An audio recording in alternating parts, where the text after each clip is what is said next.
And all right, we are live. Very good. Guten Tag. Well, we have no viewers at the moment, but whatever. So hopefully my disheveled appearance is not too off or whatever. I've been awake since 2 this morning and just got back from Airsoft, so bit of a tired mess at the moment. GC, of course, does not have such an excuse.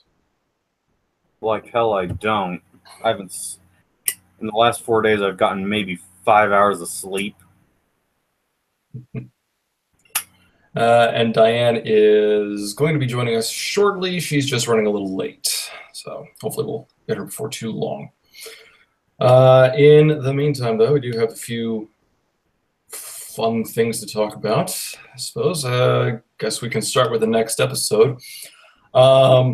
Next episode is going to be The Seeker, The Dark is Rising, which is this horrid little Christmas special of sorts about an American kid in Britain who turns out to be the last in a line of immortals who has discovered these 6 MacGuffins to prevent the end of the world. I can't explain the MacGuffins in any more detail because none is given. The movie is awful. Ashton, my editor, has been complaining about the movie nonstop ever since I forced him to watch it. And that's really, not a good sign. Oh, he's much more into the editing lingo than I am, and he keeps telling me about all these different shots and compositions that they screwed up. The ending fight, for example, we might actually have to put a seizure warning on that, like legitimately, because there's almost nothing but black and white because it's the fighting between the dark and the light, so it's symbolism. You get it? Symbolism ends kind of where medical emergencies begin. Yeah, so, that tends to be a bad thing. Yeah. Come on, really? But I do think it's going to be good an episode. So we're hoping to get that up by this weekend, next weekend at the latest. So with luck, something in time for Christmas. And yay, Merry Christmas and Happy Holidays to everybody for that. Tornado, if we sit there and do a review of Last Jedi when it comes out, we're going to have to do a review starting from episode 1 all the way through episode 7 is what we're on. Yeah, we're on 7. We're going to have to do reviews from episode 1 through episode 7. Yes, but since that plan requires me to watch episodes 1 through 3 again, I will veto that. That's the only way it would happen, gaming. Sorry. You're a madman, and it's not going to work. God, the prequels were so bad. I was actually just talking to a friend about this earlier at work about the scene with the younglings right before Anakin kills them was so bad. I had to stop the movie and leave. Their acting was so atrocious. I couldn't stand to be in the same room as the DVD anymore. Damn. It's like, oh, Master Skywalker, shit is going down. Whatever will we do? Twitch. Twitch. When you're cheering on the bad guy as he's murdering children, you've probably done something wrong. Hold on, I need to get chat up. Hey, deep breaths. Yeti, we do not talk about the sand.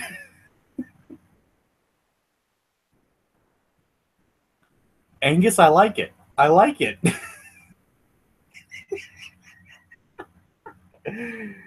that one. Oh, what's he saying? I don't have chat up yet. Prequels. They're coarse, rough, irritating, and they get everywhere.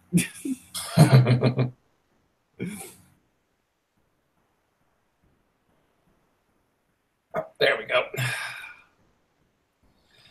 Yes, good stuff then.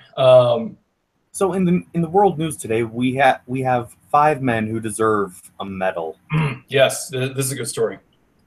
So, a mall Santa in Wisconsin sits there, and the little girl who sits on his lap tells him that her Christmas wish is for her stepdad to stop molesting her.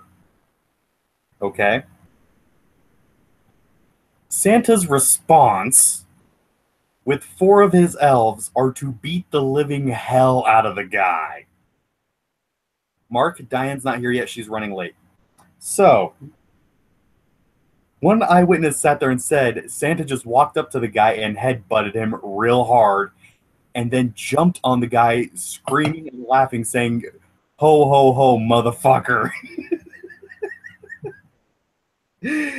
Santa and his elves deserve a medal for that. It does have a happy ending. Yes, it does. Gaming Tornado, we're just using Google Hangouts. It switches back and forth depending upon who's talking.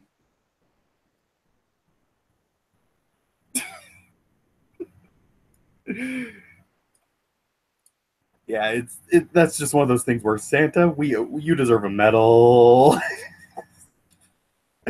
But anyway, we've run around another idea of what I could do for the channel as my reviews bit, and we're thinking I might be doing anime reviews. Just so you guys know, what do you think of that?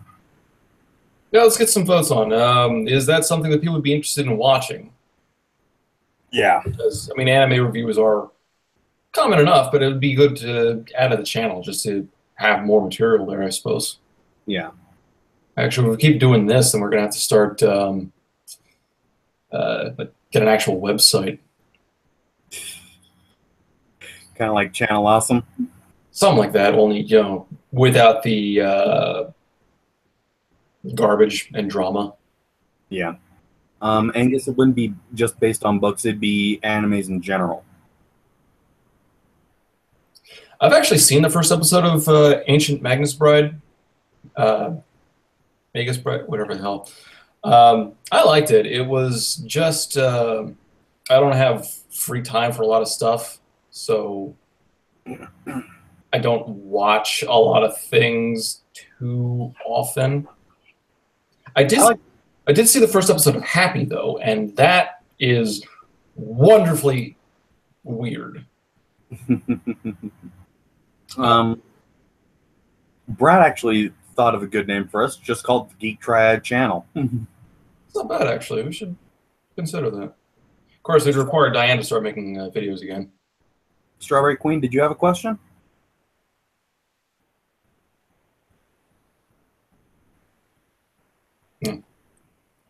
If anyone's not heard of it, Happy is about. I think it was written. The comic was written by Grant Morrison. If that name has any meaning to you, it's about this disgruntled ex-cop who now works as a hitman, who nearly dies, and one night on a job, wakes up with this magical blue horse, who turns out to be this little girl's imaginary friend. And she's been kidnapped, and the imaginary friend named Happy needs the drunk ex-cop's help rescuing her. It is twisted and gross, and I love it. I actually finished the book a couple of weeks ago in preparation for this, but the show is going pretty well so far. The cop is played by Christopher Maloney, who you might recognize from Law & Order SVU as Stabler, who is awesome in that, and he's awesome in this. Patton Oswalt is the voice of Happy, and he is appropriately ridiculous. The whole thing is so twisted. I love it. I do need to catch up on that, though. There's like 3 episodes out now, and I've only seen the first, so between that and struggling to get through 50 Shades of Grey, I don't know. What about GC? You watching anything these days? I've been catching up on the latest episodes of My Hero Academia, and also some of the latest Gundams. Um, Or Boku no Domi. huh? Boku no Academia if you're annoying.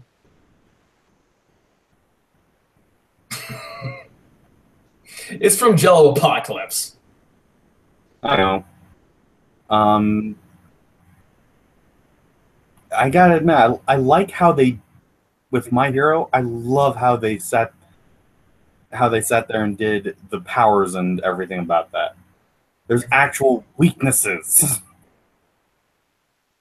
Is there really a character whose head turns into a cactus?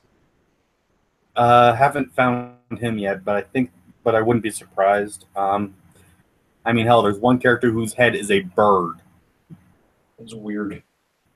Hey, it's a good show, and it actually you can see how everything works, how everything is designed. You can see, for example, one character, he's able to he's one of the teachers and he's able to erase people's quirks and abilities temporarily as long as he is looking at them and concentrating on them. However, there's a catch to it. It doesn't work on anyone whose quirk is defined as a mutant. There is no, or if he sits there and blinks, he stops affecting a person until he concentrates on them again. He can only concentrate on one person at a time, and because his eyes always have to be focused on someone, he gets severe dry eye because of it. Huh. Interesting. Actually, something that Angus McKnight said reminded me of something from The Secret, just going on a very small tangent. Um, Alexander Ludwig from that show is actually the main character in The Seeker, which, if you missed it, is going to be the next review. So, you know, fans of Vikings might find some amusement there. It's going to be interesting, I think. Ashton's promising a lot with this episode, so we'll see. Man, we should get Ashton on one of these live streams eventually. We Yeah, really we should, except his internet apparently sucks at home, so. true. Something better someday. Oh, Titan is doing a live stream right now. Well, I'm busy doing this, so I can't watch. Yeah, right. Same here. Let's see. Inuyashiki? Yeah, I thought it was promise. a typo at first. It was like, Yeah. Inuyasha, I've seen Inuyasha. I don't want to see it again. Thank you. But Death Note with alien murder robots. Robots. Huh. That could be a thing. I might Rather find that interesting. good. That could be rather interesting. Yeah, maybe. I mean, the anime can be very creative. They certainly do a lot more. Anime and manga is one of those things where it can be hit or miss. It all depends on your style and what you like. For example, I watched an anime movie last night called Your Name. Oh yeah, I've heard about that. I've been meaning to see When you it. first start into it, you think it's a slice of life, but it just gets so much better, and it captivates you. It really does. It makes you learn more, especially when you get to the plot twists. No, I'm not going to reveal them. Good If you stuff. haven't seen it, go watch it. Because personally, I don't like slice of life animes. I find them annoying. I tend to find them right up there with harems and overpowered. Well, harems are all pretty much the same thing these days. Exactly. It's just various degrees of awfulness. You've got your Tenchi Yeah. Muyos, which I would argue are, you know, Those are more of a the very satire. least. Well, yeah, I mean it's enjoyable in a lot of ways, and not to parrot Benedict Sage too much, but on the other side of the spectrum, you've got your love hinas, which are among some of the worst things we've ever done as a species. Yeah. Yeah. Harem animes tend to be just, ugh. Uh, But oh well. so I'll take a look into Madoka. I've heard yay and nay about it. I've seen a few episodes. Very pretty animation style. I'll give it that. Um, seems kind of odd, but hold on. No, I don't. I don't. Silent voice. I have not heard that actually. Am I going to review the Trials of Apollo? Eventually, I'm actually still working my way through the Heroes of Olympus. I'm going to finish up the Mark of Athena probably tomorrow. But, Give me a second. I'll be back real quick. okay. Let's see. Escaflowne. Anime series was very nice. The movie itself, from what I've heard, is apparently a very squished mess. I was never really a fan of Yu-Gi-Oh, although I am a tremendous fan of Little Karibo's Yu-Gi-Oh! Abridged. It was hilarious. Yeah, I stopped watching after the Dual Academy arc because when they started throwing them onto bikes, it was just, eh. Card games on motorcycles. Motorcycles on while doing a card game. Let's pray you don't crash, because if you crash, that's gonna get real ugly. They gotta have like auto stabilizers on those things or something, but it would be hilarious. Hellsing Ultimate Abridged is amazing. Actually, finally got my brother caught up on that last night.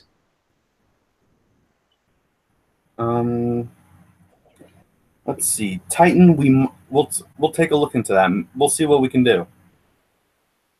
Titan Gaming is asking, hey, maybe we can do a collab. Yeah, maybe. Just tonight we already had this scheduled, so yeah. I'm not gonna divert from that too much. But yeah, DBZ Abridged is just twisted in every way. I love it. Oh, those guys are good. I wish I could do something with them. No, shit. I think he's looking for you, dude. Shit, don't let him know here. No, I can sense you. Shit. I need you to post this letter for me. Sir, we don't have a mail system. Gather the Dragon Balls. Let's see. Sword Art Online is also Abridged is amazing. Yes, I have a brother. Yes, he does. I have a brother and I have a sister. I would love to work with Team Force at some point. It's like even if it's just like a minor voice acting role on one of their projects, like Machine Abridged, which, GC, I don't know if you've been watching that, but it is hilarious. They're going through Final Fantasy VII. Yeah, I know about that. You've been watching it? I'm going through FF7. I mean, I kind of want them to do Final Fantasy IX, but at the same time, if they did that, I would demand to play a major character. Novelist, I've seen parts of it, and I'm pretty sure he had Doug had the same exact reaction we did. Oh God, what is this? What is this treason? Mm-hmm. Yeah. I actually haven't seen. Oh God. Actually, Crimson's brother is not Magenta Paladin. His name is Scarlet Sorceress. One second, I'm gonna. Hey, dude. You got a new nickname now.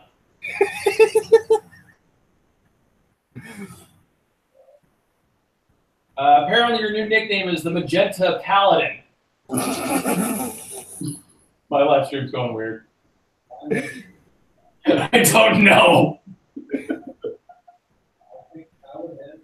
He wants to know why he's magenta. Don't look at me. Ask the chat. Who was that? Was that Brad? Nice. Yeah, it was Brad.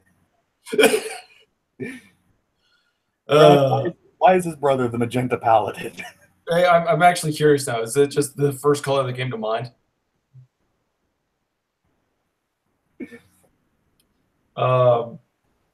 In the okay, that works. Vermilion Barbarian. For the shiggles. Again, still no explanation. Oh, this is fun. Of course, yeah, Vermilion's already kind of, well, yeah, it sort of works. It's still not crimson. Apparently, it's all for the shits and gigs. The internet can see you.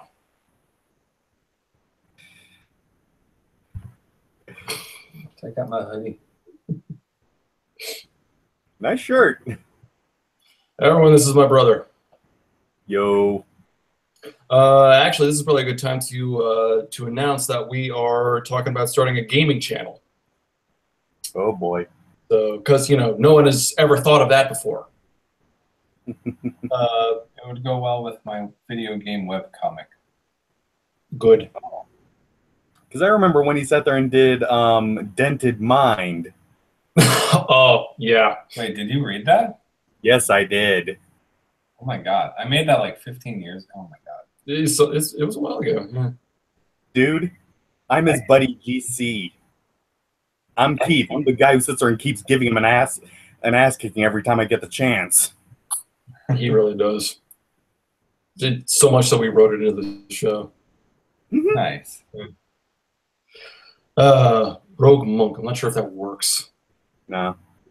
Go with purple.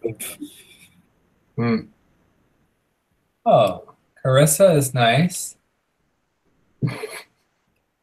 You got a few comments on the hoodie, actually. Oh yeah. It's a nice hoodie. It looks good. Oh, Yeah, chat's active. Anyway, Maybe he should pull up a chair. Join us. Join the madness. yeah, I got our third is out. Marine Monk. Yeah, that's cool. I'm passing out. Nah, you're good, I dude. still got work tomorrow. Yeah, he actually has to work in the morning. I was supposed to work tomorrow, but I managed to get the day off because I've been awake since 2. I did airsoft, and now I'm doing this, and I'm going to have no energy for it tomorrow. Oh joy.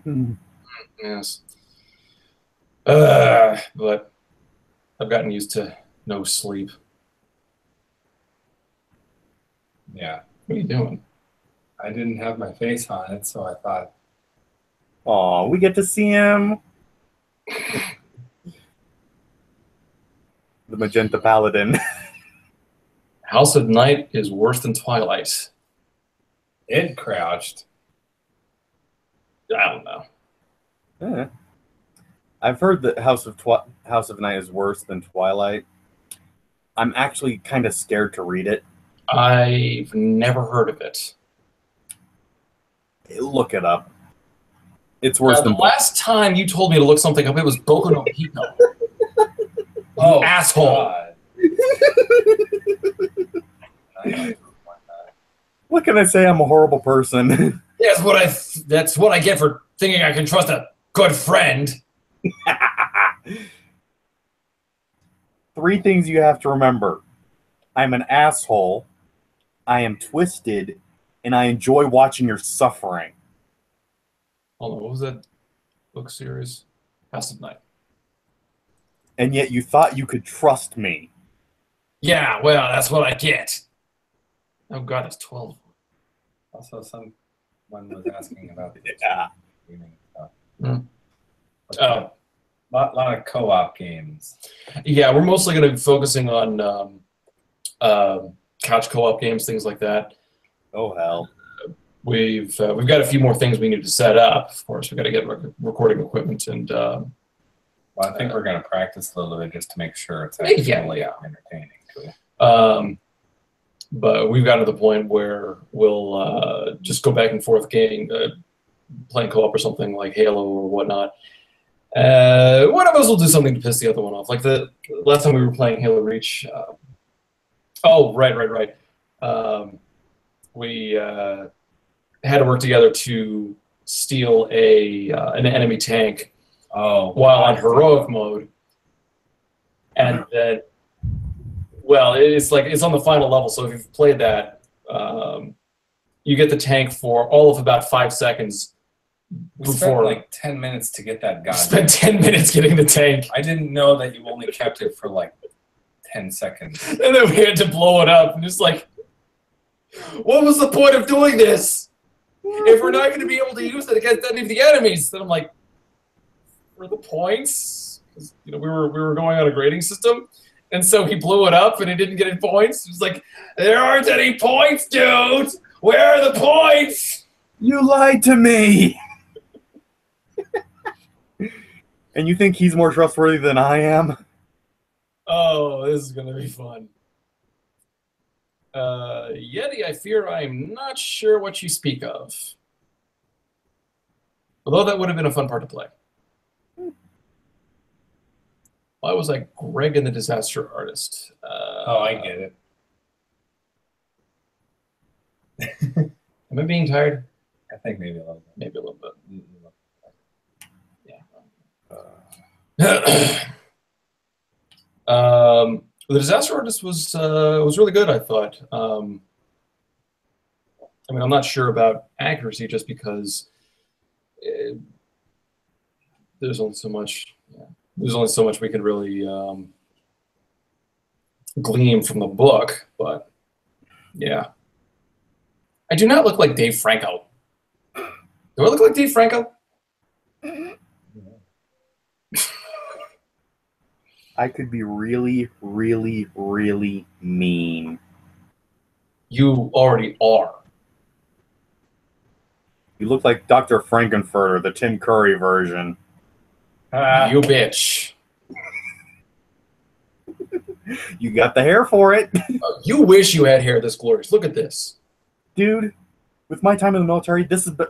When it gets to about right here, I have to chop it off because otherwise it drives me up the wall. What the fuck is wrong with you? Would you like the list in alphabetical order, or would you like hair color? Stop knocking on my hair. Just know I'm pretty. I'm asking, do you want the... You asked what's wrong with me. Would you like it in alphabetical order or color? I think degree of severity works better. Madness. Let's go with that. My ex is completely and totally cuckoo, cuckoo, cuckoo. Fair enough. Yeah, your question? Yes, I do.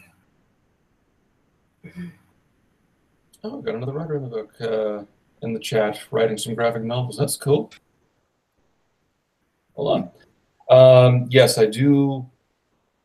Lark, I do intend to do a How to Train Your Dragon review. I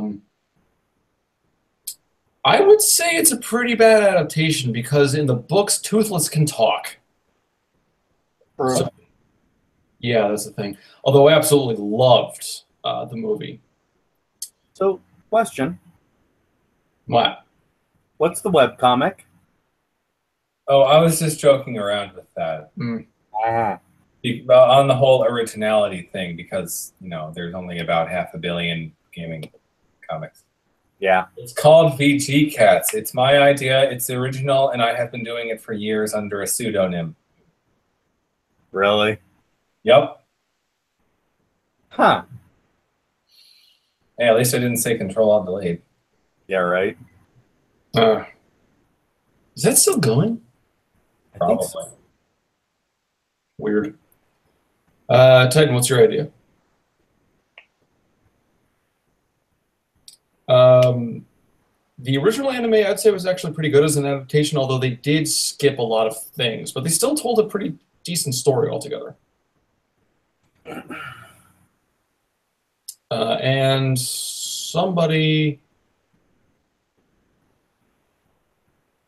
are we excited about the Mortal Engines coming out? Saw the trailer just yesterday. It looks really good, I think. It's about cities that run around and eat houses, apparently. Interesting. I might look into that.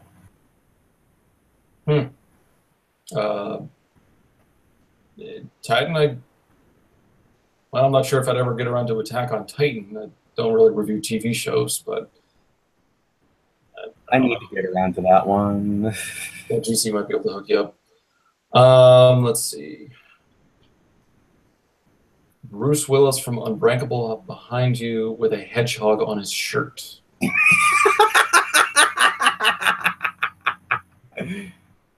What? I like it. I'll take it. You're getting nothing but compliments today. You're getting nothing but insults. Well, yeah, but that's par for the course. Yeah, especially when I'm involved. Someone earlier had asked if we were going to be reviewing I Am Number 4. That one is likely coming sometime over the summer, maybe in June, maybe May, but it will likely be happening this year.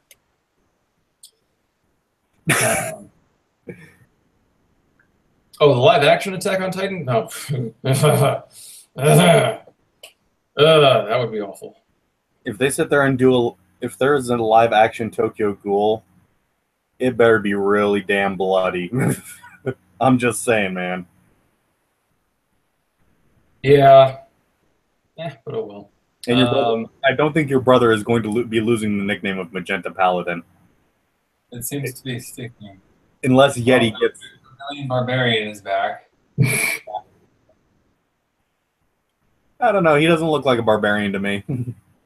And I've actually met him. He is nowhere near Paladin in personality. The Pink Dark Knight? I don't even know where I would fit. There's a Magic Treehouse movie? Really? There's a Magic Treehouse movie? Really? How did I know? Is this a thing? Apparently. How did I not know about this? Hold on, I gotta search this. Someone feels sorry. I'm your brother. I like it. No, they feel sorry for you. I don't know why maroon though. Like everyone's going with like purple and vermilion. It's because his name is Crimson. Yeah, but I mean, where did they even get? Did you show them like the airsoft pictures or whatever? Jesus, this is a thing.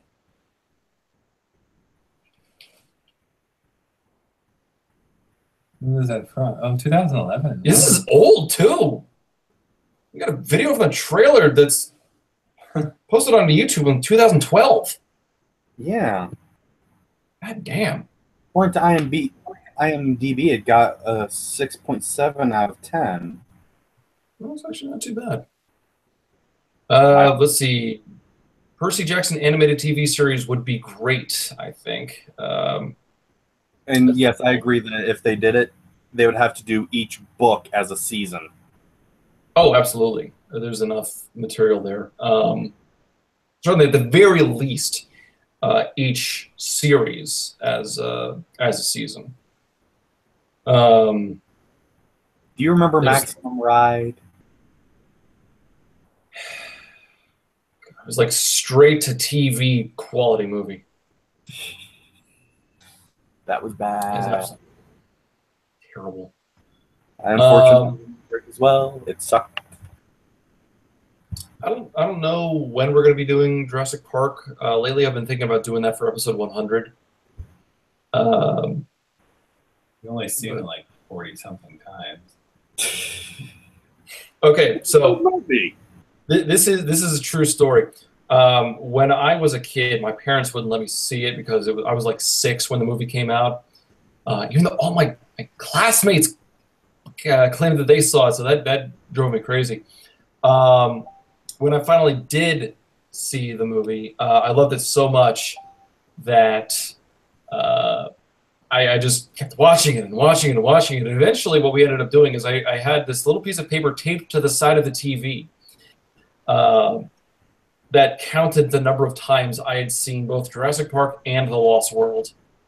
And every time I watched it again, I would just tally it up. And I had the entire script of both movies memorized. You seriously did. Yeah, it's no exaggeration. Damn. Yeah, I was kind of obsessed. We can tell. Trust me. Shit. And Diane has finally responded, so she should be coming shortly. Woo! And oh, hold on, I lost chat. There we are. Aye, good stuff, good stuff. Add Carissa. So yeah, we might do Jurassic Park for episode 100, or maybe in time for Fallen Kingdom. I don't know, but Fallen Kingdom does look really good. Who knows? Maybe Diane will have more intel for us on various things. Possibly. And I imagine she'd want to talk about Last Jedi. And yes, I'm still going to beat the daylights out of you two for the Last Jedi thing you did. I'm not apologizing. I know you're not apologizing, asshole. You have done so much worse, sir. Me? I'm Yes. an innocent little Mormon boy. I go to church every Sunday. Boku no Pico. You bitch. Do you have video evidence? It was during a live stream, so yes. Yes, I do have video evidence. Prove it. You want me to go through the live stream that it happened in? You're not thinking this through very thoroughly. I'm just trolling you. It's what's fun for me. Oh, god damn you, bastard. I am not a bastard. My parents were married when I was born. Thank you very much.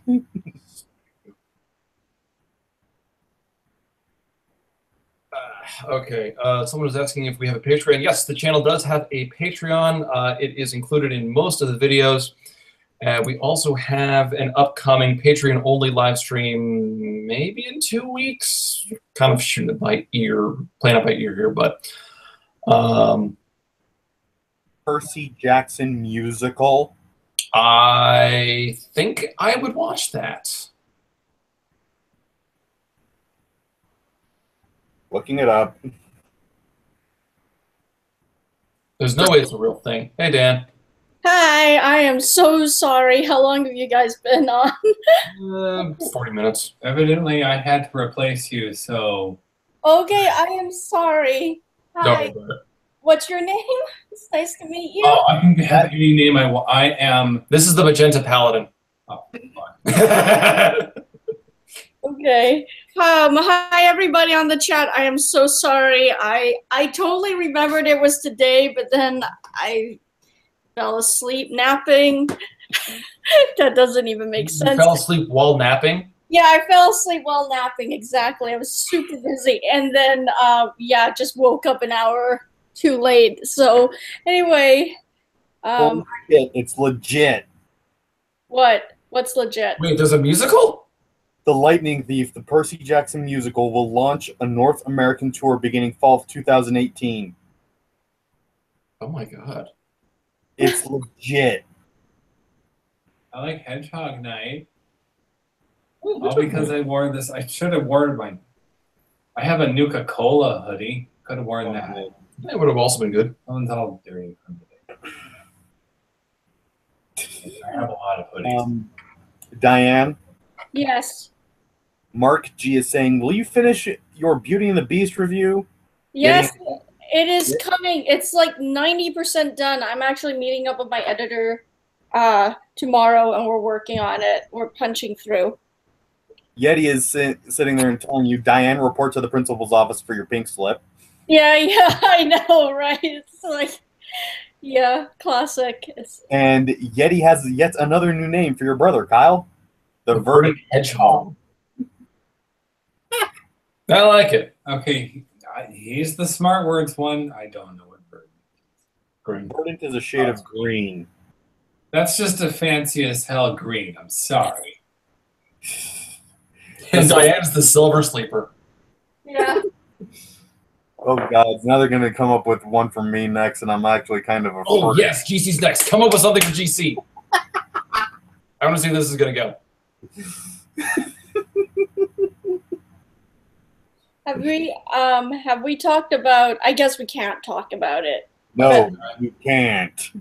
We can talk about it. I haven't seen If it. you talk about Last Jedi, I will stab Kyle. Okay, but no, chat, and it was pretty funny because me and Kyle, we were torturing GC about The Last Jedi. Yeah, they were. It was hilarious. It was hilarious. We were making up all of these spoilers, making up. So I was saying stuff like, we were saying stuff like Sonic the Hedgehog and Scooby-Doo made a cameo, and how it was such a bold decision for the movie to include lasers and explosions. Oh, not to mention the Pac-Man Easter egg that they have hidden in that one scene. Pac-Man Easter egg, yeah. Oh, yeah. Guardians of the Galaxy did it first. And when Jar Jar Binks and Miss Piggy did that tap dance routine, that was that was just so elegant. moving. Oh my god. You all say I'm the evil one, but I put up with this. Bitch, this is karma. Then again, I finally watched your review on The Last Jedi. You say you didn't go into spoilers, Kyle, but you got into a bit of detail describing some of the scenes. Like nothing major, but I was like, skimmed so lightly. Yeah, but Spoiler in the chat. yeah, So- but I really like the movie.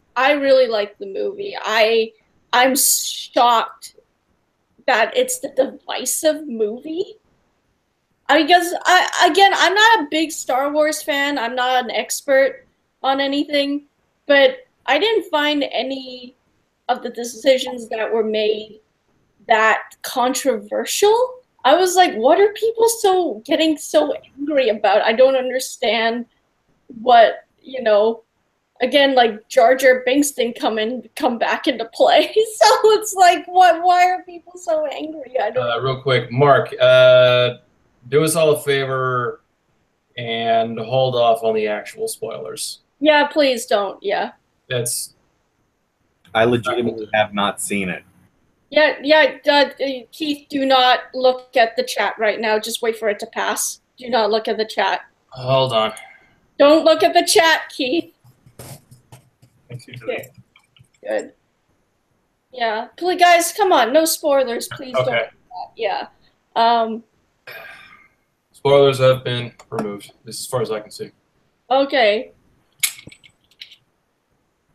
Yeah, but anyway, I really liked the movie. I really enjoyed it. Not a perfect movie, of course. I can nitpick it, but like I really liked it.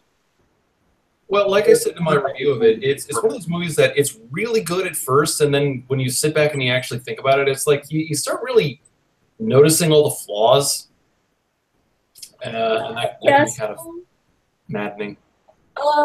I guess so. I don't know. I disagree. I kind of thought it was pretty solid through and through.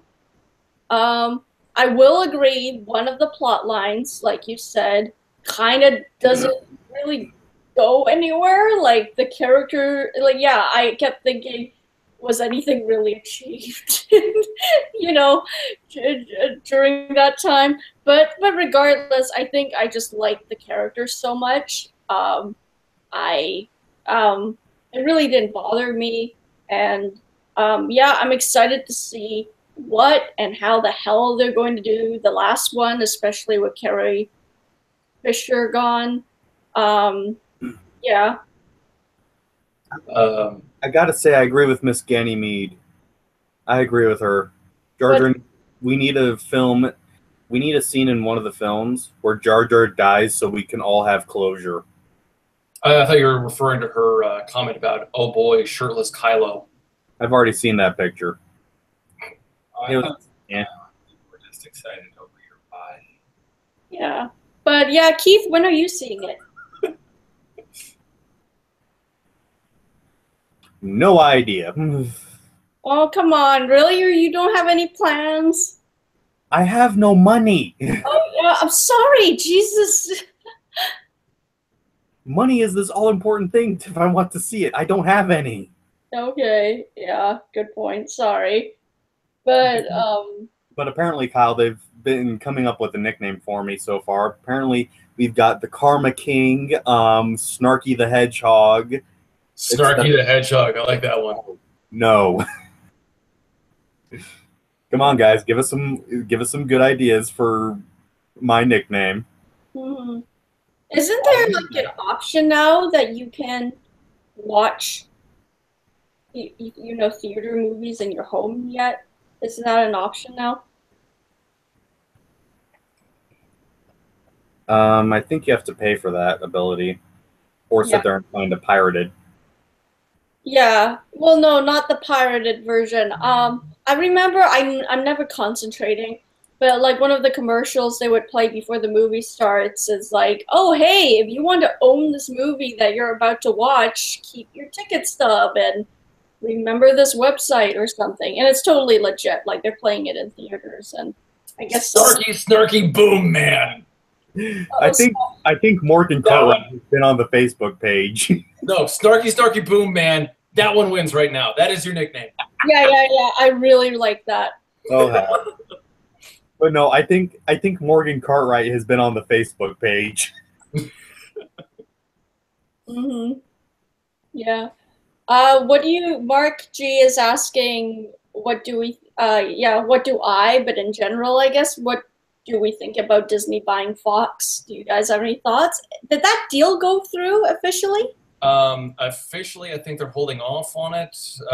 The government is going to be looking at a lot of it just for various trade contract rules and stuff. Yeah. So it's technically not going to go out for could be a while. I'm not. A lot of questions about whether Disney is basically forming a monopoly, because that would be illegal. Yeah, I mean, they pretty much are, but I mean, monopolies are totally okay in this country. I mean, look at the glasses. No, they're not.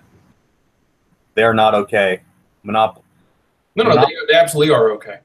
Now, they are illegal, but no one does anything to stop them. 80% of glasses in this country come from the same goddamn company. They just have a bunch of shell companies to throw you off their. That's exactly it. They're sitting there and keeping the original names of the companies so that they can technically say it's not a monopoly.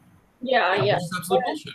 It totally is. I'm a little nervous about it, Mark. Again, I'm not an expert on these things, but all signs point to being very nervous about it. I love Disney as an artistic company, and it's an amazing empire. But I'm not comfortable with them owning every single goddamn thing. I don't want to see.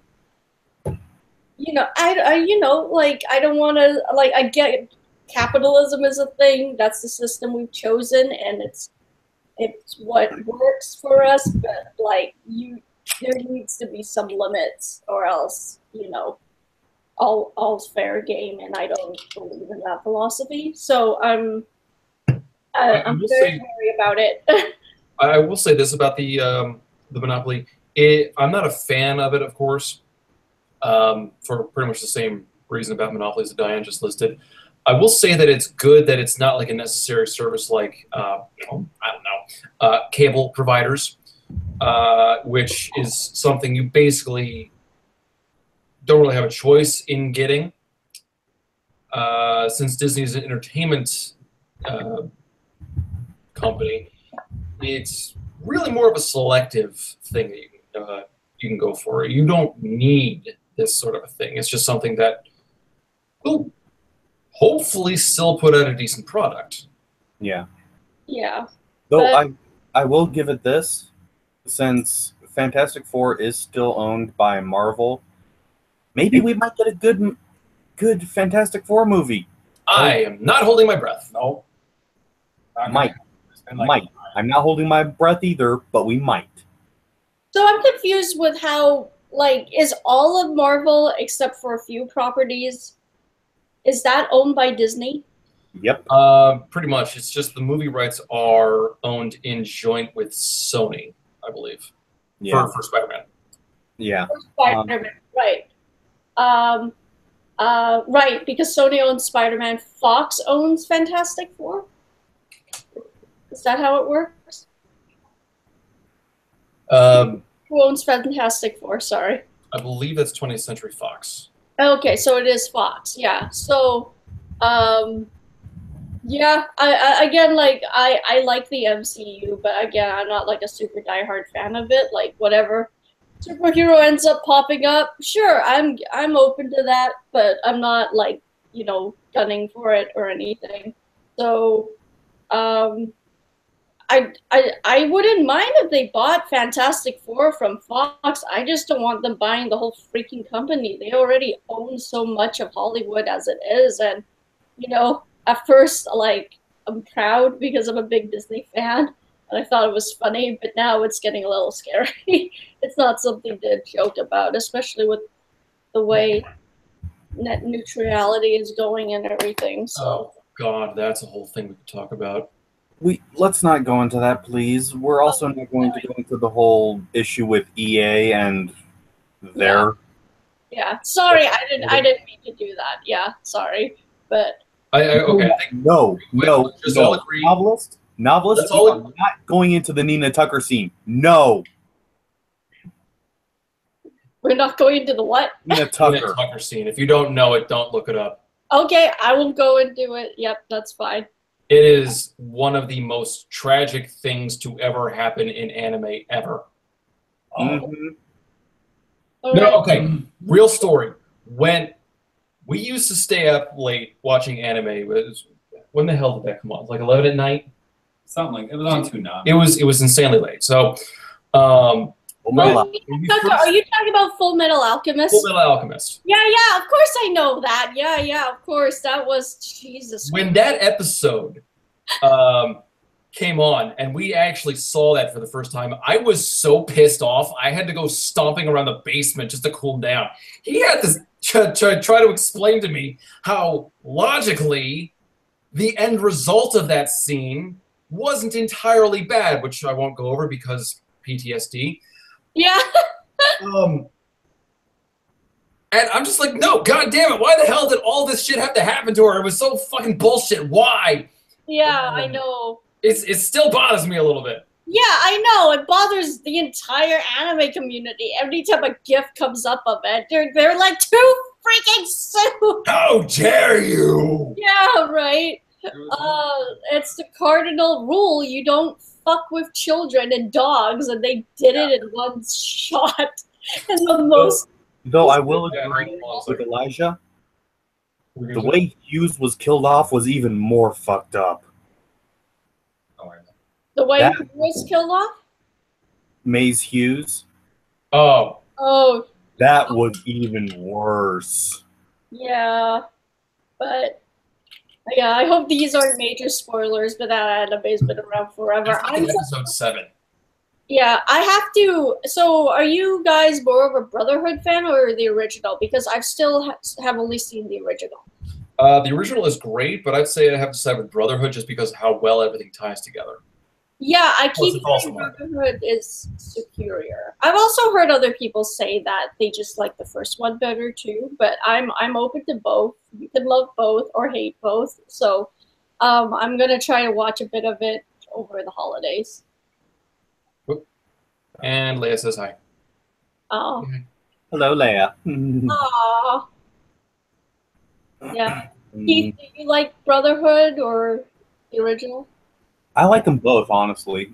To me, Brotherhood and the original, it's almost like sitting there and going into, do you like Hellsing or do you like Hellsing Ultimate better? Right. Hellsing Ultimate, obviously. Hellsing, the original, was made with like no budget. Yeah. But to me, it falls under the same thing. You've got fans of both, and you've got some people who like them both. So, hey. Though I still agree, one of the best scenes ever, and I can still watch it over and over again, is Integra shooting the damn annoying little bastard in the face. Which one does that happen in, Brotherhood or Hellsing Ultimate? She's sorry. She walks by and Schroeder sits there and goes, "Good evening." Doesn't even pause. I can watch that episode. I can watch that scene again and again and just grin every time. Yeah. Mark G, officially, yeah, you can call me a weeb, but I don't keep up with a lot of the new stuff. But yeah, I was deep into anime culture when I was younger. So, like, that part of me is still around, very much so. All right, guys. Sorry, Dan, real quick. The magenta palette. No, what do we decide on? Verdant Hedgehog? I like Verdant Hedgehog. Verdant Hedgehog needs to pass out because he actually has a job in the morning. Okay, Vernon, thank you for keeping my seat warm. I appreciate it. Night, dude. Have a good night. Sleep thanks. well. This was fun, actually, for only being in it for like. Yeah, still counts. Okay. And chat. I like your chat. Bye. Good chat. Night. Nice. Is your brother? I'm confused. Or your roommate? That's my younger brother. Oh, your younger brother. Okay. Yeah. Is he staying over for the holidays, or? Yeah, let's go with that. Okay, sure. All right. How have you guys been? How's your holiday been so far? Yeah, it's been all right. Other than the whole Last Jedi thing. Oh. You both suck. He's just pissed off because he found out that Jar Jar is Rey's father. I see. Dude, you're forgetting that they've already done that on the Warp Zone. Yeah. But Not apologizing. I hope you get to see it eventually. I will. Old fart. Yeah. That's age. Yeah. From where you guys are from, when you guys watch movies in the chat, you guys can answer this too. I'm curious. Are your movie audiences, are they usually quiet other than laughing at funny parts? Or are they more like vocal in their reactions when something dramatic happens or whatnot? Because again, this time around, I thought I was seeing Star Wars pretty new. Like, I watched The Force Awakens 2 weeks after it was released, right?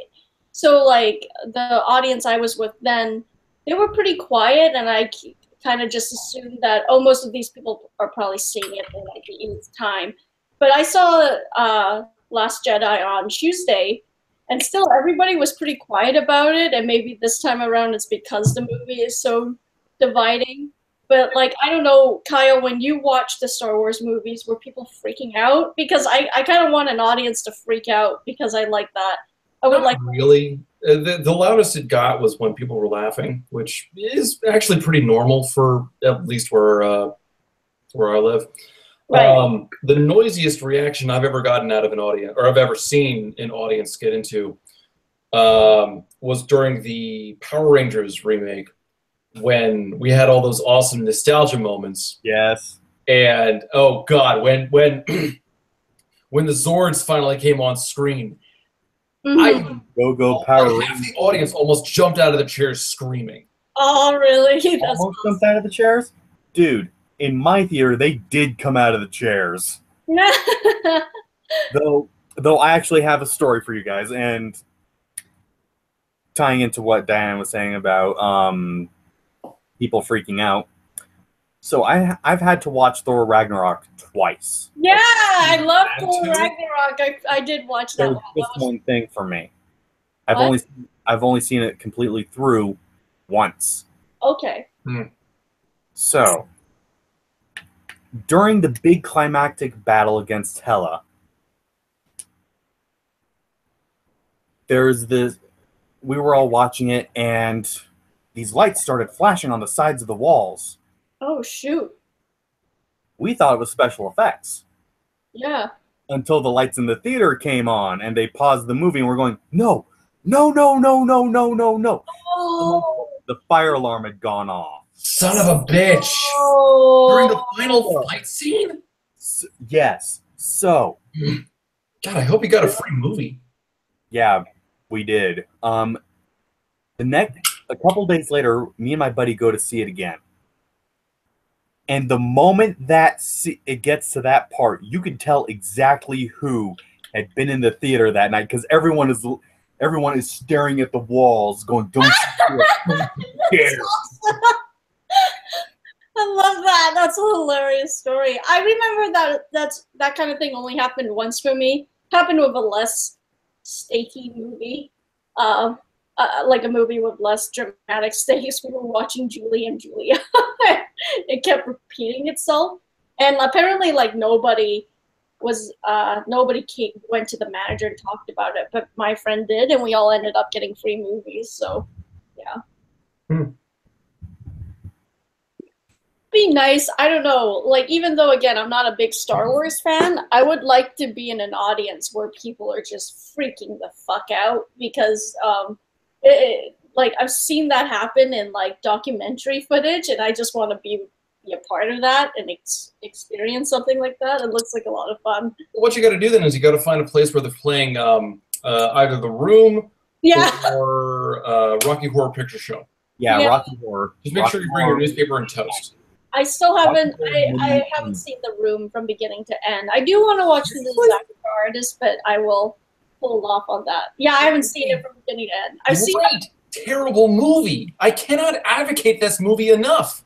I know, but like, God, it just looks so. I didn't even like Rocky Horror Picture Show that much. I watched that one from beginning to end, and I found that very stressful to get through. Yeah, but what's your favorite scene in The Room? Yeah, when we say that Rocky Horror Picture Show is the one you need to see, a midnight showing of Rocky Horror, it gets wild. It really does. It gets weird. For example, during the song "The Time Warp," you have people standing in the aisles doing the time warp. Oh, that's awesome! That's when Tim Curry is sitting there and going through the slow pauses and everything during the elevator scene, you have the theater going, "Say it, patient." Ah. Yeah. I'm not kidding. It's legit. Yeah, I bet. I don't know. I just didn't. I think maybe the crowds for The Room and Rocky Horror Picture Show. I don't know. I feel like the atmosphere might be a bit too weird for me to enjoy it, but I get why people like it. Yeah. I don't know. Maybe it's just like the Chinese mom in me, but I can't justify spending money on seeing a bad movie in the theater unless it was super cheap. Then maybe. I actually make money off of it by doing reviews. I mean, I make pennies, but you know. Novelist, in response to your question, have we seen the trailer for Battle Angel Alita? I've seen it, and they got to do real good on that one. I remember reading the manga growing up. They got to do real good. Yeah, my friend, while we were waiting for Star Wars, he was surprised to see that trailer because he knew of the manga too. I didn't know it was a manga. It looks like it could be good. I can't see why it can't be good. I don't know the history of it, so look it up. It's Battle Angel Alita is very, very much a very good anime. Not anime, manga. Because I don't think they ever did adapt it into an anime. But it's one of those ones where it keeps you going constantly. You're always wondering what's going to happen next. What's the next bit, etc., etc. You're always wondering it. So, since they're doing a Battle Angel Alita live action, they got to get it dead to rights perfect. Otherwise, they will have people rioting in the street. I've never heard of this manga, but apparently, I guess it's super popular. I've never heard of it before. I mean, I've not read it. I've heard of it, but that's about it. A lot of what they have in the trailer looks good, and I like the overall theme. And the actress they have playing the main character, she seems like she might be able to do it. Once they cosmetically shrink her eyes by at least 70%. Well, like, again, Keith, her design in the live action movie, is that accurate to what she looks like in the book? Kind of. There's some inaccuracies about it because I know it's impossible to get a perfect representation. Of course, yeah. But like, are her eyes like 5 times bigger than everybody else's in the manga? Uh, the way they have it is actually about right. But here's the thing: in the manga, the eyes aren't just. Yee! Yeah. It felt like they were doing that just to try to get an anime feel because anime eyes are always so much larger. Yeah, right. I They feel might like as well just glued like ping pong balls to the outside of her eyelids. yeah. But But yeah. they got to do real good on that series, otherwise there's gonna be people rioting. Oh God, no! You think that's bad? I'm worried about the live action remake they're talking about for Akira. Ooh. Oh God. Last I heard, and this may have changed, or I may have heard something wrong or something, but apparently they're trying to get Jordan Peele on that, and I'm like, just why? I mean, the man did such a great job with Get Out. Why the hell would you try to sink his career as soon as it gets launched? Yeah, Yeah. right. Good point. No, because they cannot do a live action Akira.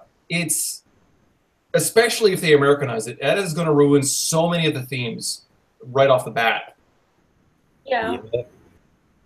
Like, oh God, the Americanization of certain stories. I'm not against that, you know, but I think again it depends on whether or not the story, if if it does have like a direct relationship with the culture and it's really deeply into it, that's when you have a problem. Um, so yeah, something like Ghost in the Shell or even Akira, which definitely plays on the anxiety the Japanese had after World War II with the atomic bombs going off. That could be very tricky. So I don't think we can do it. It's so central. The setting being in Japan is so central to the central idea. Wow, that is. yeah. And it is so important to the central theme of the story that moving it to America would destroy it. Yeah. Yeah. It legitimately would. Yeah. I've only seen Akira once because again the climax of the scene really disturbed me. I don't want to relive that again. I don't need to see that again. But I can absolutely see why it was such an important movie. But yeah, I don't think it needs to be remade. Like again, there's a reason why animation exists as a medium. There are just some stories that just play better to animation. And I'm not saying that you can't try to make it live action, but just some movies they just work way better as animation and you just sometimes can't add anything better because it's almost as perfect as it can get by human hands. So I don't know. Maybe that's an elitist way of thinking on my part, but I really do believe that in some cases. God only knows. Yeah. Clearly, J.J. Abrams is going to be directing a live action version of Your Name. No, God, don't even say that. Jesus Christ, not your name. That's my Akira. Why do you have to ruin it? Oh, God. Perfect as is. Have you seen it, Keith? Yes, I just saw it last night. Oh my God, was it not like brilliant? Was it not amazing? When I first went into it, I thought it was going to be another slice of life anime, and I wasn't going to like it because I hate slice of life animes. Oh, do you? Okay, fair enough. Yeah. Because to me, they always follow, oh, great, let's follow the formula again. Yeah. What's the formula? Enlighten me. In The case. formula is basically, oh, we want to do it this way. I don't like this life. I want to be in there. I don't like my life. I want to be there. Oh, this person is perfect for me. Let's get married. I hate slice of life animes because they always follow the same goddamn script. Yeah, okay, fair enough. Yeah. I mean, The words change, it's still the same script. right. Yeah. I thought it was going to be a high school slice of life, but the way, when you see that twist, when they Oh, throw, yeah. and just the interaction between the two main characters is just perfect. It's so good. Love Love her. Yeah. the way they actually meet at the end is just flawless. Yeah. And the way they cut out after that it's a perfect movie as is. It is. It is. Like, you know, there's definitely like a lot of loopholes in the story, but it's kind of like I'll forgive the giant loopholes like I did with Looper, like because the movie really isn't about time travel or the science of the fantasy or that Kyle, occurred. It's about these two people coming together. Yeah. shots fired in the right. So, oh wow, what happened? What happened? Angus sat there and asked me, "Isn't that just the way all slice of life things are, not just films? They're all formulaic." I said, "Pretty much, Angus. Just ask Nicholas Sparks." Nice. Yeah. Shots fired. Mm-hmm. Yeah. Oh God, I do need to cover something. Yeah. I've got to like officially launch the Nicholas Sparks drinking game, which will kill everyone who plays it. That'd be Everyone sit there and die within the first 30 minutes. yeah. That Take was a shot if it's set in the southeastern United States. yeah. Take a shot of this. Yeah, southeastern United States, star-crossed lovers. Yeah. What else? They're torn apart in a contrived way. One of them almost dies. One of them thinks the other one is dead. So on and so forth. Cancer is involved. Yeah, cancer is involved or some memory wiping illness. Yeah. I forgot, was A Walk to Remember the one with Mandy Moore and Joshua Jackson? Was that? God, I don't know. Maybe. Yeah, probably. I mean, she ends up dying in the end because of cancer, so it's probably Nicholas Sparks too. Oh no. Yeah, I know. Spoilers. Yeah. But there's no new movie coming out with him, right? Another Nicholas Sparks movie? I don't think so. They probably are. The Stephen King drinking game's got nothing on the Nick Sparks drinking game. Yeah. Really? At least I will perfect it. Okay. I don't know. Stephen King drinking game, When I that wrote would the be pretty rules for the smash. John Carter drinking game, I only needed 3 rules. Those 3 rules would kill you. Mm-hmm. Mm-hmm. Yeah. They would kill an Irishman with an iron stomach. Damn. Because here's the thing. While Stephen King, yes, there is a Stephen King drinking game, and yes, he follows a lot of the same tropes that he always does. Nick Sparks never changes. No. Ms. Ganymede's got the right idea. Sparks produces books quickly because he's basically writing Mad Libs. Pretty much. Pretty much. Yeah, it's just copy and paste, copy and paste. She dies first. Now let's put it on its head. This time he dies first. And yeah. Basically, what he does is he copies and pastes his entire book, changes the names, and changes a little bit of whatever setting he's in. And then he has the gall to go and claim that he is one of the most unique original writers out there today, and that he's writing in his own genre. Yeah, I want to beat him with his own books. The problem is, I can't find any hardcover of Nicholas Sparks' books. Roll a bunch of his books into a pillowcase and just swing. Yeah. No, that's pretty pompous of him to declare that he has his own genre. That's pretty stupid. And that he's the most unique writer. Oh my God, he's so boring. Yeah. That is arrogance personified. Yeah. Yeah. To be fair, though, it is interesting how like people like him we really don't let people like him get away with it, but we let some other artists get away with it.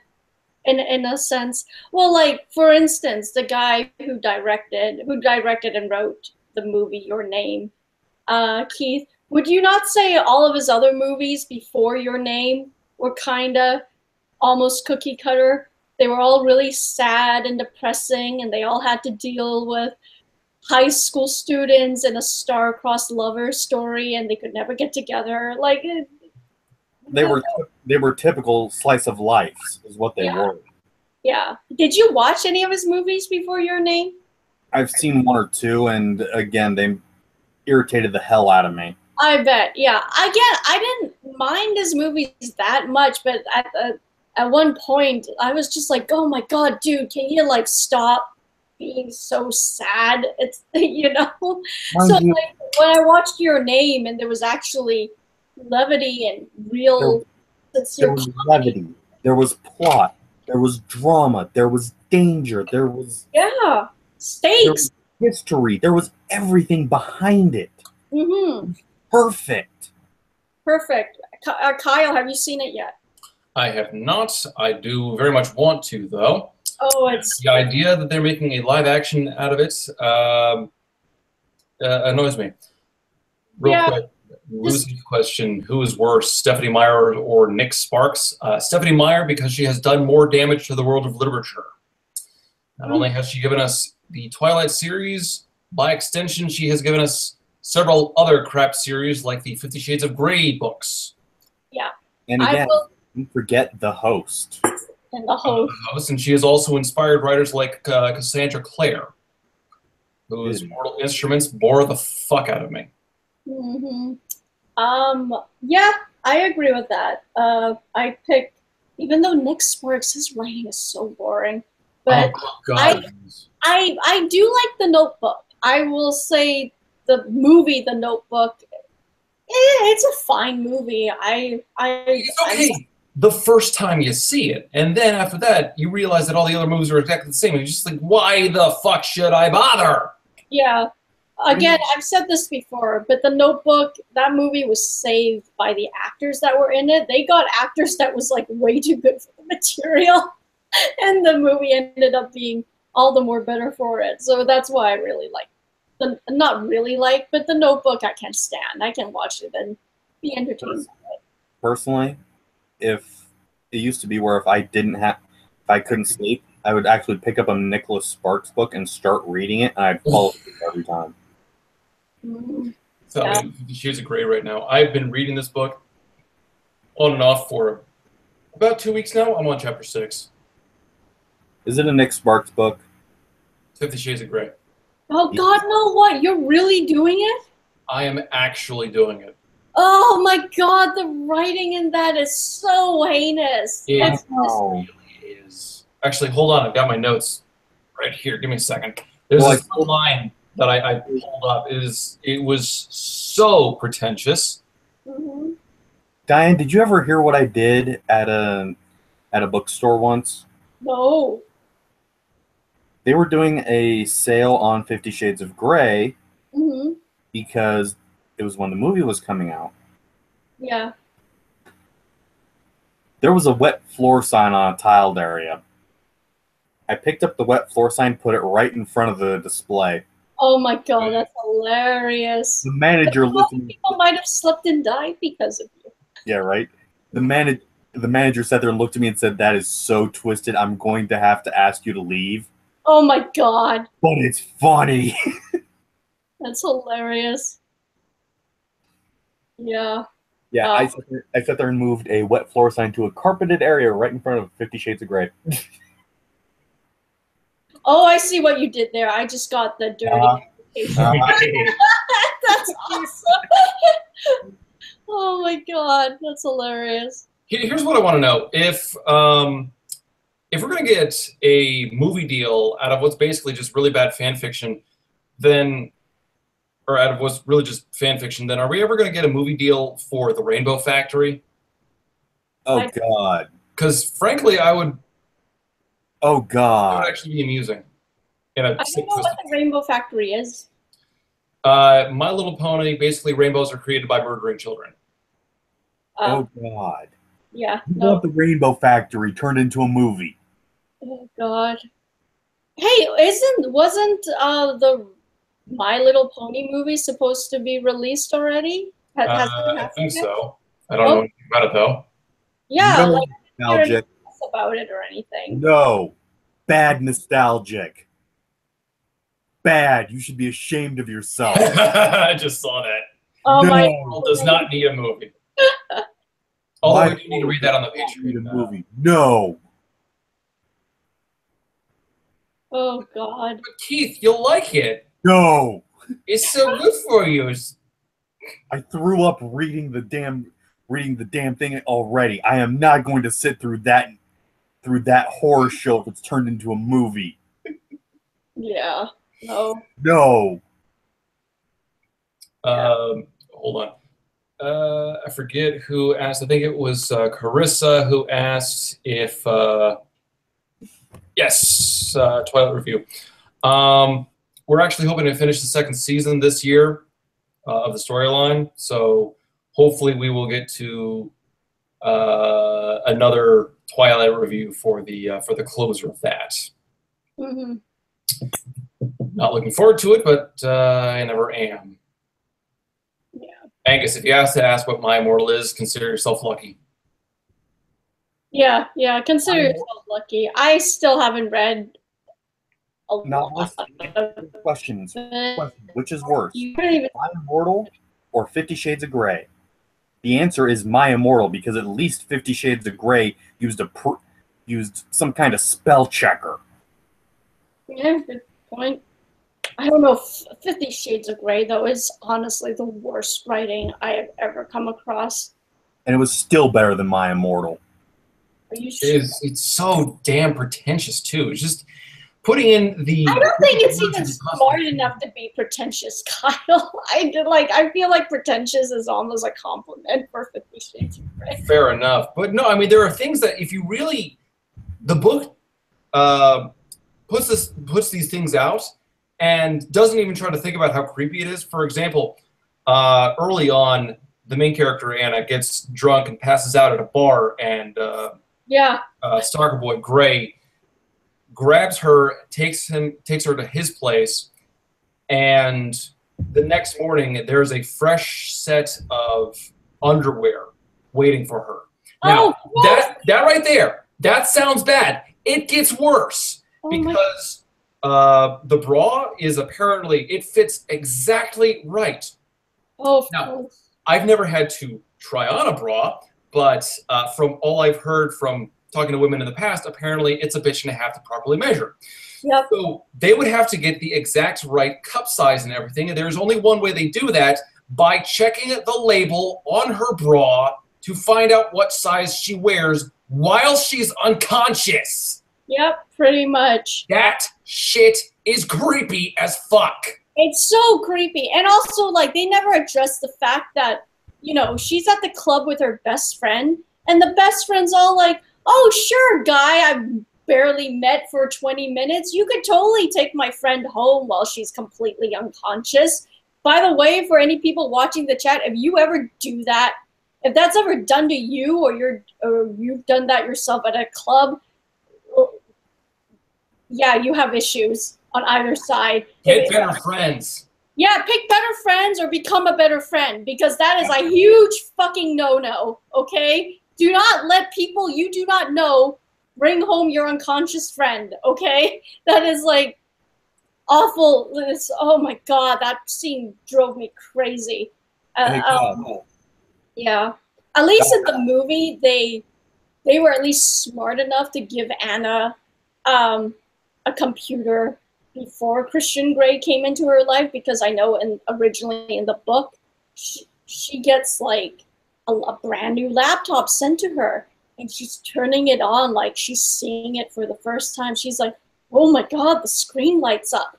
Like, you're a university student in fucking Seattle, like in a metropolitan city in the middle of the United States. How can you not have a computer or an email address? It's like, oh my God, like she just writes her so useless and incompetent. I don't know, like, I get the fantasy of wanting a guy to sweep you off your feet and provide you all these things, but not to the point where you're just like a complete invalid.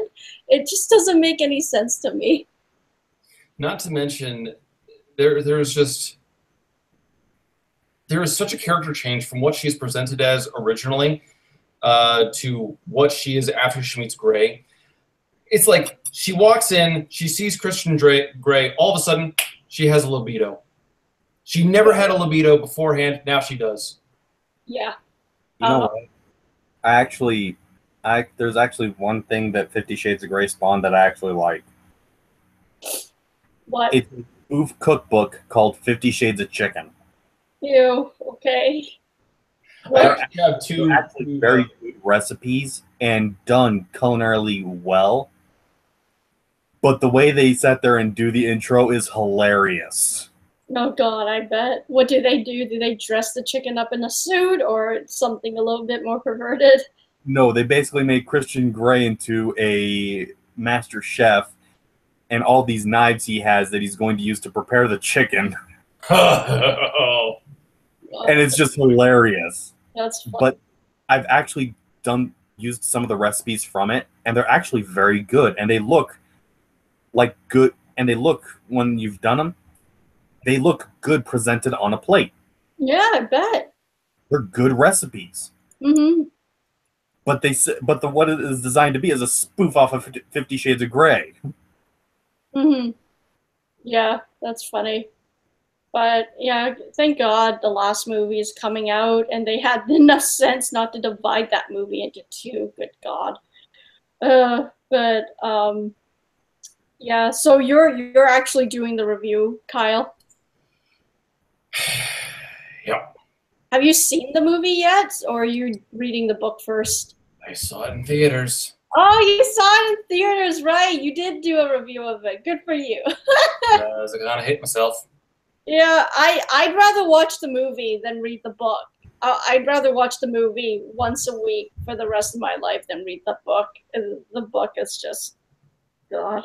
The problem is I'm borrowing it from a friend, and I didn't want to waste any of my good bookmarks on this thing. So my bookmark for this book is a match. Mm-hmm. Okay. Because if God wants to intervene and set the book on fire, there you go. There's your head start. Yeah. It's also it's not allowed on my nightstand. It's staying on the floor where it belongs. Sure, fair enough. Good boy.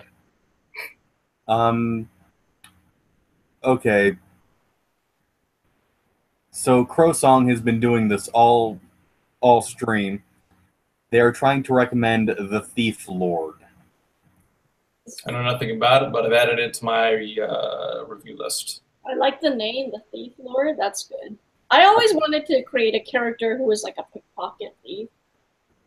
One who's a girl. Oh God. Oh, together. Oh, gross. Yeah, I remember there were news stories that like some library editions of 50 Shades of Grey had they had traces of STDs on it or something, if that's even possible. Oh God. That's horrifying. That's fucking disgusting. Yeah, like that's one book you should never take out of the library, kids, is that one. But Slade Shadow actually was the one who handed me this book. When she first gave it to me, I had to have a pair of gloves on just in case. yeah, I know, right? What did she say when you picked it up with gloves? She told me to knock it off. Yeah.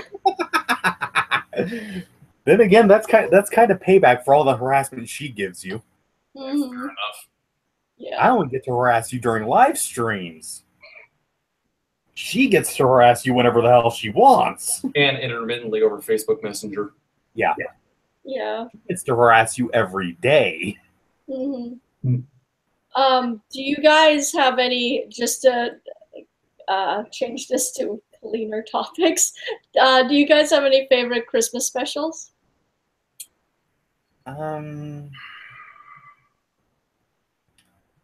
There's one movie I try to watch every single Christmas. Oh, yeah, okay. Every year. Scrooge McDuck as as Ebenezer Scrooge. The Mickey Mouse Christmas Carol, I watch that every year too. That it's an ingenious short. I try to see it every year because Disney, and people have told me I'm childish for it, but No, you're not. Fuck That's them. fine. Fuck them. That's not childish at all. That It's Christmas tradition. It's just exactly. part of the No, upbringing. also, like, that short, I think it was like Oscar nominated or something. Yeah, so it was. whatever. But that movie is good. It's so good. Yeah. It's like, what, 15 minutes long? I wish it was longer. I was like, God, I wish they at least, like, made it at least 45 minutes long. But, like, they managed to fit the entire story, all the pivotal. Yeah, Lucy Harvey's right. Another really good one is The Muppet Christmas Carol. Yes, That's yes. one. So good, Lucy. Yep, I absolutely agree. Muppet Christmas Carol and Mickey's Christmas Carol, for me, I think they're tied for me. Mm-hmm. Yeah. I don't really have a particular favorite Christmas movie. I grew up thinking that they were all trite. Oh, God, I- really? I might make some. I mean, if I had to choose something, it would either be the Patrick Stewart Christmas Carol because Patrick Stewart is goddamn awesome. But I also do kind of like the Jim Carrey version. I've never seen the Jim Carrey version. Another thing I always try to watch every year is actually the Nutcracker Suite. The Nutcracker. Eventually, we're gonna have to review the Nutcracker 3D because that is perhaps my editor's least favorite movie of all time. If we're going to review that, he's got to sit there and be on there for it too. I might try to swing that. It might be fine. Keith, what Nutcracker do you watch? Do you mean the actual ballet, or are you talking about a movie version of it? Ballet. Oh yeah, which one? Which performance? Because I'm totally, I'm all over that. I haven't seen it live in years. Last time I saw it was as a little kid, and there was a Broadway troupe that came through and was in Salt Lake. Nice. And as a school field trip, we went and saw it. And you liked it? Oh God, I love the Nutcracker. Oh really? I'm so glad you do. I never would have expected you would actually like the ballet Nutcracker. I've never seen it live myself. They do put it on every year in the city, Vancouver. But I know the version they put on, they changed the storyline, and I'm not for that. I want the classic Clara with the Nutcracker and the Rat King. Yeah. Here's the thing. There's a lot of, if I ever get to go to Broadway, there's quite a few things I want to see. For example, I want to see a good Phantom of the Opera live on Broadway. Wow. I do not like the music for Phantom of the Opera, so I'll skip that. You guys know I'll go see Hamilton though any day. Yeah. So. Yeah, we know. I also want to see Charlie and the Chocolate Factory on Broadway. That's a Broadway show? Yeah. My sister sat there and told me about it because she sat there and saw it. Oh. And it gets dark. It's very morbid. I bet. I'm guessing they followed the movies version a bit more than they did the book. Oh. No? Okay. Only 2 children who live. Oh, they actually kill off the children. There's only 2 who live. Mike TV and Charlie. Wow. Interesting Um, that Mike TV would survive. Violet sits there and explodes from being filled with too much juice. Oh, gross. That's so disgusting. That scene freaked me out as a kid. That was really disturbing. Augustus sits there and is decapitated by the tube. Okay. And what version is this? Is this an off-Broadway production? No, it is on Broadway. It is okay. All right. Veruca is torn apart limb from limb by angry squirrels. Okay. Wow. And then Willy Wonka is sued out of existence. Yeah, pretty much. No, he can't be sued. They signed that contract. Yep. Contracts become null and void when children are murdered. Okay. Fair enough. Yeah, Gildarts, you're right. It basically turns into Saw for kids. Yeah, it sounds like it. Yeah. Have you seen, Keith, have you seen the Nutcracker Prince, the cartoon movie from the 90s? I don't think I ever saw that one. Because I think you'd really like it. It was actually released in theaters, but that was during the heyday of like Disney movies and Don Bluth movies, so like it didn't stand a effing chance, and it completely. And that's sad because Don funny. Bluth is an amazing animator. And Yeah. artist, really is. Oh yeah. But yeah. His games that he creates are sadistic. His gameplays, yeah, Dragon Slayer, yeah. Dragon Slayer and Dragon Slayer 2, those things were sadistic.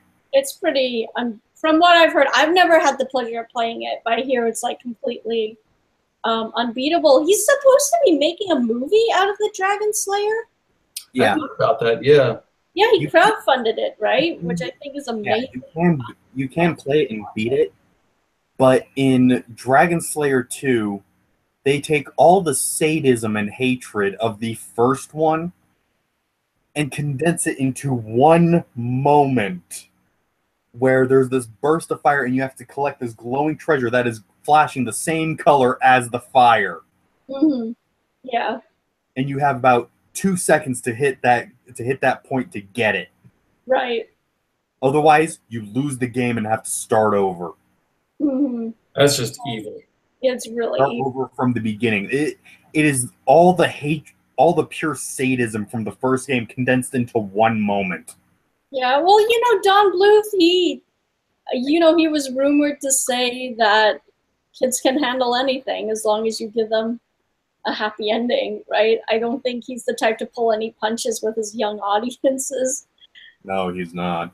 What is your guys' favorite Don Bluth movie? People look at me weird because I say that but my actual favorite one was A Troll in Central Park. Oh my God! What? Oh. The guilty pleasure. Oh. Guilty pleasure only goes so far. Man, I remember I watched that movie once and then I completely forgot about it. I had to watch a Nostalgia Critic a review of it and go, oh my God, yeah, I did watch this as a kid. And then watching the review, I was like, wow, I'm glad I forgot about this movie. Now, mind you, I did like All Dogs Go to Heaven. I did like Titan A8. I did like American Tail. I did like the Land Before Time series. I did like all of them. Anastasia, Secret and Nim. I loved them all. Yeah. I have to say my favorite is Troll in Central Park, purely for nostalgic reasons. Fair enough, yeah. That was the first one I ever saw of Don Bluth's work. Fair enough, yeah. No, it's the first one that always leaves the biggest impression on you, right? I know for me, I have that too. Usually, Gildarts. What if I see something first? That's usually the one I'm going to probably like the most. But Gildarts, that's an insult to Dawn. Come on, man. What did he say? I totally lost it. A Troll in Central Park? Is that a movie about Leafy? Oh, shut up, God. Funny. I forgot that we were calling her that. No. Yeah. He's talking about Leafy, the internet troll. Oh, that douche. Yeah. Yeah. Oh, man. that's even funnier. Bluth. That's clever. Kyle, which one is your favorite? Land Before Time, hands down. It was either that or the Brave Little Toaster. One of those would go on whenever I was sick and had to stay home from school. Brave Little Toaster is not Don Bluth. It's not, but I classify them both the same way in my head, as in awesome movies I watched as a kid when I was sick. Yeah, fair enough. Good, feel-good movies. Sam, Littlefoot's mom falls under the same category as Nina Tucker. We do not talk about it. Yeah. For me, it's kind of a toss-up. I guess it would have to be American Tail. That one I watched a lot as a kid. I also watched a really trippy acid like the really acid trip movie Rockadoodle. And as a kid, I just think everything. I actually I don't know. I have a nostalgia kick with that one. As a kid, you're watching it, and you just kind of take everything at face value. But now, as an adult, watching it, you're like, this makes absolutely no freaking sense. What is going on? But yeah, I watched that one a lot too. All Dogs Go to Heaven, I watched a lot too. I was really obsessed with Anastasia when that one came out. But yeah, I would say American Tail is my favorite one. Or A Secret of Nem. Secret of Nem is badass. That one's also really good. Yeah, that one's pretty badass. Yeah. But Keith, if you have nothing better to do during the holiday season, I would actually love to rabbit the Nutcracker Prince with you. I think I would want to enjoy that one with you and see what you think of it. Because if you like the Nutcracker so much, it's a very good retelling of that story. We'll see about that. It all depends on what else is going on. And everyone, Guild Arts is now has to stand in the corner. He made a Nina Tucker joke, so he deserves it. Me and Alexander are great together, like fusion dance together. Oh, yeah, I've seen the fusion dance gif of that. That's Guild Arts. Go stand in the corner and think about what you've done. All right. I think we got time for one more question, then I may have to pass out because I've been awake since 2, and I'm going a little insane right now. You've been awake since 2 a.m.? Yeah. Oh, Jesus. Dude, you're already crazy. You had no more sanity to begin with. Fair point. Yeah. I'd say one last group question. Yes, that sounds good. Anyone from chat have a question? And Miss Ganymede, don't worry, that one is on the review list now. Yeah. Favorite NC review? I don't. Favorite NC review? Any of the Titanic ones and The Room? I like those ones. Have I seen the Japanese version of Little Mermaid? Yes, I have. It's good. It was kind of forgettable, though. I say we go with Elijah Jackson's. Which one? Oh, God. Oh, God. I still haven't watched The Last Airbender from beginning to end. I've seen Nostalgia Critics review on it. Yeah, I've seen reviews on it. I don't need to watch the whole movie. It's so long. How long was DB Evolution? A little more than an hour and a half. But Airbender, I'm guessing, is longer. I think that's around 2 hours. Yeah. I think I'd probably regret the decision, but like, you're damned if you do, damned if you don't. I'd rather watch The Last Airbender over DB Evolution because I did watch DB Evolution and that was so painful. It was, at least with The Last Airbender, there's nice eye candy.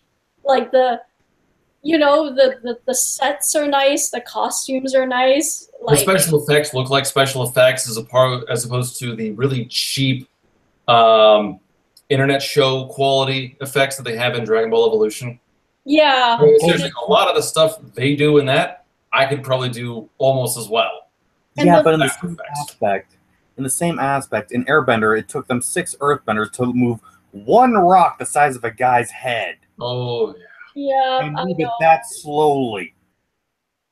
I just don't know how the likes of Chow Yun-fat got roped into Dragon Ball Evolution. Like, really? Because he couldn't have needed the money that badly, but... We'll see what we can do, Titan, okay? Yeah.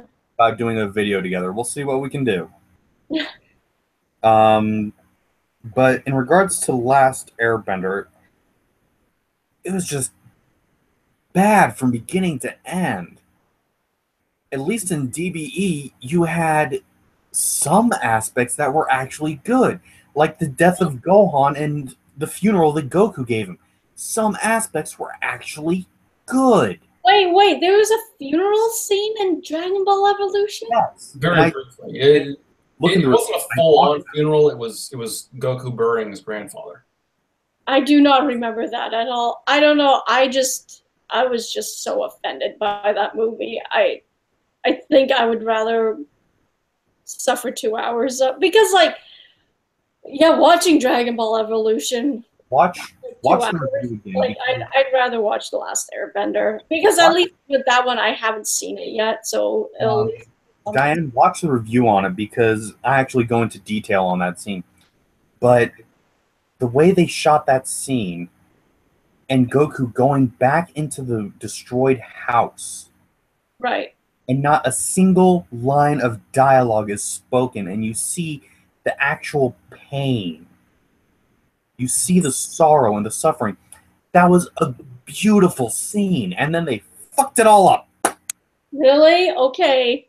I'll watch the review of it again. But because you have Gohan giving his grandfather the burial, placing the 7 stones on his grave, going back into the house, seeing the birthday dinner Gohan had made, then going upstairs and finding the gi that Gohan had made him as another gift, and you see Goku sorrowing over it, and then Bulma shows up and they fuck everything up. Completely was the moment of time. Yeah, it was a mess. Oh God, yeah, I don't know. And it's funny too because the 2 leads, Emmy Ransom and Justin Chadwick, they're good actors. It's funny, they ended up being like a romantic couple for a while on that show Shameless, right, for a while. And it's funny how they got back together again, but they ended up showing their true talents and they're actually decent actors. But yeah, I don't know. I don't know if I want to relive Dragon Ball Evolution again. It was just painful. It was pretty nightmarish.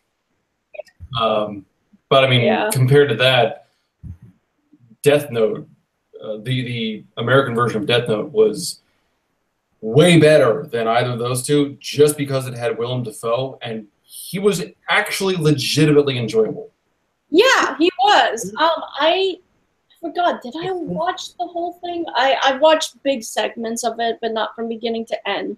And I liked the actor who played L. Again, I felt like an Americanization of Death Note wouldn't have been that bad. Yeah, but the problem is they need to drop everything about Kira. Everything about as a Kira. name. It doesn't work in English. No, it doesn't work as English. Like, again, I wouldn't have Americanized it so much where it like just killed off all the Japanese. Even then, if they sat there and used a different name for Kira, for example, and the way they described it was shitty as hell, but for example, going into Norse mythology, you have the god Loki. Loki, who starts Ragnarok. You have the name Ragnarok itself, which is end of days. You have Armageddon you could use for a name. So many different names you could actually use that would make sense if you did the actual work for it. Yeah. The only person good in that I felt was really good in that entire film was Willem Dafoe.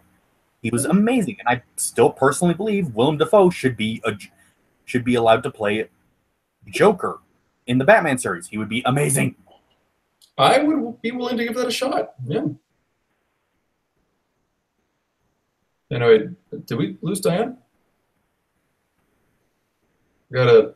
He's not sitting in her chair, so I don't think we've lost her as she ran off to do something real quick. But we're gonna have to wrap it up pretty soon here. I'm gonna get a wee bit tired. The only thing that was good in the entire that was really good was Willem Dafoe as Ryuk, because he actually brought the right amount of creepy and life to that character. Yeah, he did. I would not change a thing about his performance.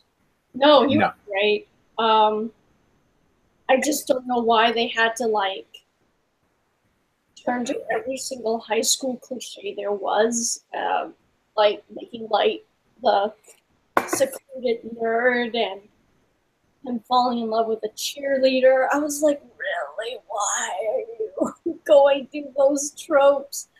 I don't understand. Yeah, but Yeah. Bash has one question for us, and I say that this is the last question, and then we end the stream. Okay. okay. If you guys could see one film destroyed for good, what would it be? I'll take the first shot at this one because I already know exactly what film it is, and Kyle knows what film it is too. I would see the Dot Hack GU film destroyed. All they sat there and did was take the cutscenes from the game, slap it together, and then sit there and give a bullshit Deus Ex Machina at the end and tied in a half-assed romance bit. That was all they did. I would see that movie burn. Dan, what would you go with?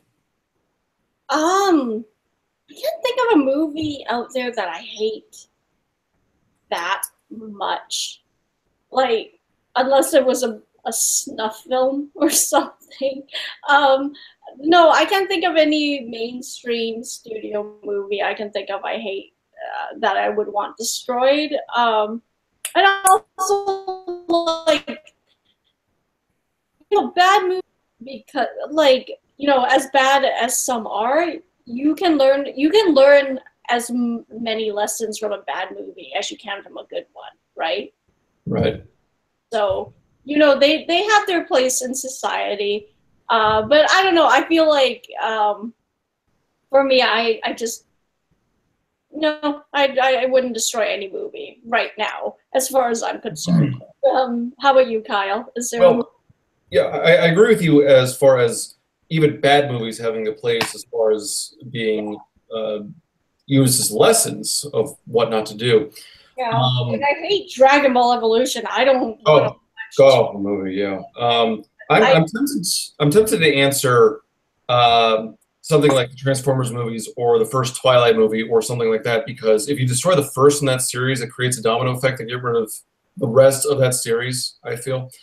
Because if there's no first movie, there can't be sequels. Yeah, good point. So, but then you have to time travel. And that is something. However, the answer I'm going to go with is a movie that has absolutely nothing to teach, absolutely nothing going for itself, and it has a good premise that they completely fuck up. And it's a movie called FDR American Badass. Now, I watch every month or two. Some friends and I get together and we watch these horrible movies from all over the place. And we've got this movie called FDR American Badass. It's about FDR. The Axis powers were all werewolves.